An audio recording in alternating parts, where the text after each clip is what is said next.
Hello friends, welcome to my channel Right Learning. हमने पिछली videos में short story God sees the truth but waits के about the author Leo Tolstoy summary, themes and important characters discuss करे थे। इस video में हम इस शॉर्ट स्टोरी के important question and answers detail में स्टडी करेंगे, जो आपके एग्ज़ाम पॉइंट ऑफ व्यू में बहुत इम्पॉर्टेंट है। चलिए सबसे पहले इसके very short and short questions discuss करते हैं। फर्स्ट क्वेश्चन है, what bad habits did Aksionov have before his marriage. मतलब एक्सफनोव की मैरिज से पहले उसकी क्या बैड हैबिट्स थे। Aksionov used to drink before his marriage and had become very loud. वो बहुत ड्रिंक करता था और वो बहुत ज़्यादा लाउड था। सेकेंड क्वेश्चन है, Why was Akasfanov's wife disturbed to see the dream? जो एक्सफनोव की वाइफ थी वो सपना देखकर क्यों डर गई। Answer, in the dream Aksionov wife observed him returning from town with grey hair instead of his usual hair color. This unexpected sight confused her. एक्सफनोव के वाइफ ने सपने में देखा कि वो वापस टाउन आ रहा है ग्रे हेयर के साथ, मतलब उसके जो बाल हैं वो सफ़ेद हो चुके हैं। तो ये चीज़ देख के वह डर गई। Question number 3, why did Aksionov's wife stop him from going to the fair. Aksionov की वाइफ ने उसको फेयर में जाने के, मतलब मेले में जाने के लिए क्यों मना किया। आंसर, एक्सफनोव की वाइफ ने एक बहुत हॉरिबल ड्रीम देखा था और उसे ऐसा लग रहा था कि उसको एक्सफनोव को कोई हार्म हो सकता है, इसीलिए वह उसको फेयर में जाने के लिए रोक रही थी, जो फेयर निज़हनी में था। Question number 4, what were the circumstances that led to Aksionov's imprisonment. मतलब ऐसा क्या क्या हुआ था एक्सफनोव को जेल होने के टाइम पे, मतलब उसको जेल क्यों हुई।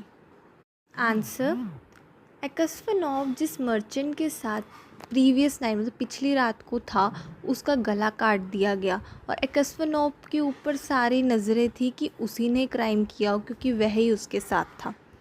और एक्सफनोव ने जो इन है वो नॉर्मली मतलब अर्ली छोड़ दिया था, मतलब पहले वो लेट जाता था वहाँ से, लेकिन वो जल्दी चला गया। और जो नाइफ़ जिससे मर्डर हुआ था वो एक्सफनोव के बैग में मिला, इसीलिए पुलिस ने कॉन्क्लूड किया कि एक्सफनोव ही कल्प्रिट है। Question number 5, why did Aksionov give up sending petitions. Means खुद को जेल से रिहा करने के लिए उसने पेटिशन डालना क्यों छोड़ दिया। आंसर, क्योंकि वह जब भी पेटिशन भेजता था वो हमेशा फ्यूटाइल होती थी, मीन्स कोई उसकी बात पे यकीन ही नहीं करता था, इसीलिए उसने एप्लीकेशन डालना ही छोड़ दिया और भगवान पर भरोसा रखा। Question number 6, What made Aksionov think that Makar was the real murderer. मतलब एक्सफनोव को कैसे लगा कि मक्कर ने ही मर्डर किया है। आंसर, जब एक्सफनोव ने मक्कर से पूछा कि उसको पता है मर्डरर कौन था, क्योंकि मक्कर भी उस दिन वहाँ पर था, तो उसने बताया कि जिस पर्सन के बैग से वेपन मिला है वही गिल्टी होगा।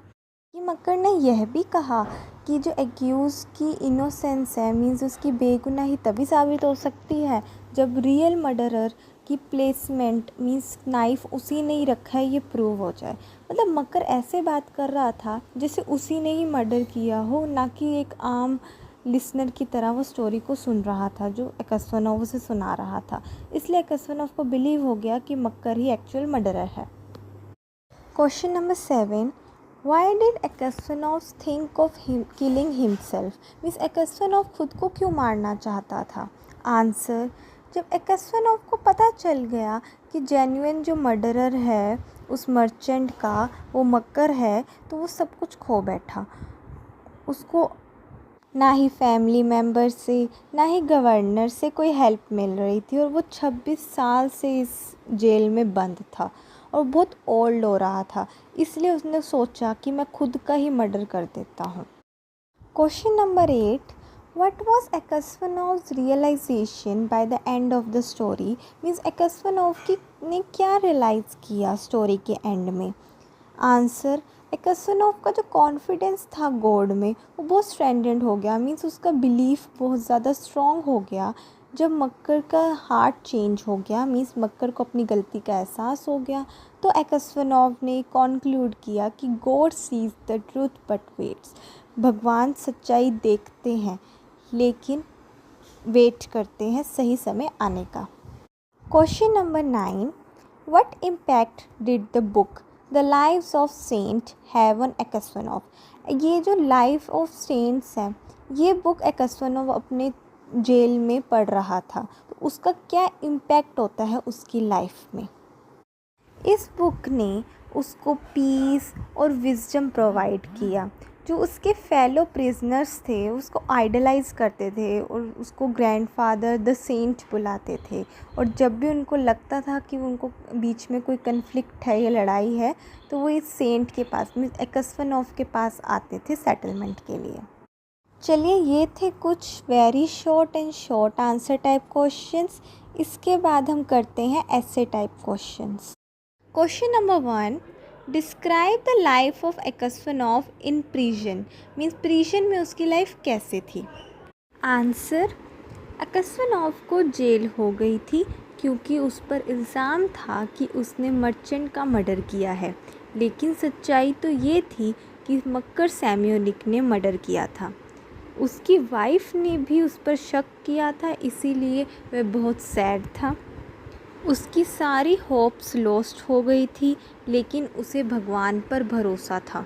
उसे 26 इयर्स की जेल हुई थी और प्रिजन में एकसनोव ने जूते बनाना और बुक खरीदने के लिए पैसे सेव किए थे, जिस बुक का नाम था the lives of the saints.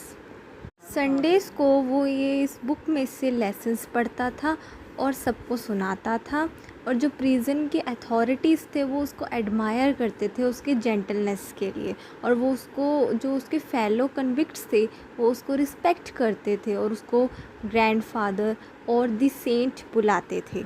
जब 26 इयर्स के बाद मक्कर सैम्योनिक उस प्रिजन में आया तो उसको सज़ा मिली। एकसनोव को पता भी था कि सैम्योनिक की ट्रू मर्डरर है, लेकिन उसने फिर भी उसको गवर्नर से बचाया, और सैम्योनिक को अपनी गलती का एहसास हो गया और उसने अपनी गलती मान ली। लेकिन जब तक एकसनोव की रिलीज़ का न्यूज़ आया तब तक एकसनोव मर चुका था। Question number 2, discuss the meaning and importance of the saying God sees the truth but waits. ये क्वेश्चन इस सेंस में भी आ सकता है कि discuss the title of the story God sees the truth but waits. Answer, Aksionov को जब जेल हुई उसने अपनी सारी होप लॉस्ट कर दी थी और वो सिर्फ गॉड पे उसने भरोसा रखा। उसको 26 साल की जेल हुई थी। जब मक्कर वहाँ आया तो उसने एडमिट भी कर लिया था कि वो रियल मर्डरर है, और एकसनोव ने उसको फॉरगिव कर दिया था और सेल्फ रियलाइजेशन अचीव कर ली थी। बट जब तक रिलीज़ की न्यूज़ आई तब तक एकसनोव मर गया था। इस स्टोरी का मेन जो मोरल है वो यही है कि अगर हम होपफुल रहते हैं तो सब कुछ पॉसिबल हो सकता है, और जो गॉड के डिसीजंस होते हैं उनको कुछ सफिशिएंट टाइम चाहिए होता है। ये जो टाइटल है शॉर्ट स्टोरी का, ये उन लोगों के लिए है जो होप लॉस्ट कर चुके हैं और गॉड में बिलीव नहीं करते हैं, तो उन्हें वेट करना चाहिए कि सच्चाई की जीत होगी और गॉड में कॉन्फिडेंस रखना चाहिए। ये स्टोरी का एंड मटीरियलिज्म से स्पिरिचुअलिटी की ओर लेकर जाता है। नेक्स्ट क्वेश्चन है question number 3, which symbols are used in the story and what do they indicate. इसमें कौन से सिम्बल्स यूज़ किए गए हैं और वो क्या दर्शाते हैं। इसमें इम्पॉर्टेंट 2 सिम्बल्स हैं, एक है एकसनोव का घर और 2 शॉप्स, और एक है साइबेरियन प्रिजन जहाँ पर उसको जेल हुई थी, जहाँ उसने हार्ड लेबर किया था। जो उसका घर है और जो शॉप्स हैं वो सिम्बलाइज़ करते हैं उसकी फैमिली, उसके मटीरियलिस्टिक थिंग्स और अर्दली मैटर्स, और जो प्रिजन है जहाँ पे उसको रिडेम्पशन मिली थी, जहाँ उसको मतलब वह स्पिरिचुअलिटी की तरफ गया था और हार्डशिप को सिम्बलाइज़ करता है। Question number 4, Compare and contrast the main characters Akasvanov and Makar Semyonich in the story। जो ये दो मेन कैरेक्टर्स हैं Akasvanov और मक्कर सैम्योनिक, उसके कैरेक्टर्स को कंपेयर करते हैं। सबसे पहले है स्टोरी का मेन कैरेक्टर जो प्रोटैगनिस्ट है इवान Akasvanov, जो सिंप्लिसिटी, ऑनेस्टी और फॉरगिवनेस का रोल मॉडल है। वो प्रिजन में था, उसने उस सिचुएशन को ग्रेस और कंपैशन के साथ हैंडल किया। उसने भगवान पर भरोसा रखा, जिसकी हेल्प से उसने बिटरनेस, जो उसकी लाइफ में सैडनेस थी, उसको अवॉइड किया। उसने 26 ईयर्स जेल में स्पेंड किए और फैमिली का भी उसके पास कोई सपोर्ट नहीं था। और मक्कर सैम्योनिक जो बहुत बड़ा टॉर्मेंटर था और जिसने अकस्वनोव को इस झूठे केस में फंसाया था, अकस्वनोव ने उसे भी फॉरगिव कर दिया। मतलब इन नटशेल, इन समरी हम कह सकते हैं कि अकस्वनोव एक सेंटली पर्सन है जिसका एक एक्सेप्शनल मॉरल कैरेक्टर है। उसके बाद जो नेक्स्ट इम्पॉर्टेंट कैरेक्टर है मक्कर सैम्योनिक, जो डेविल है, जो एंटेगोनिस्ट है इस स्टोरी का, जो विकेड था माइंड और बॉडी दोनों से।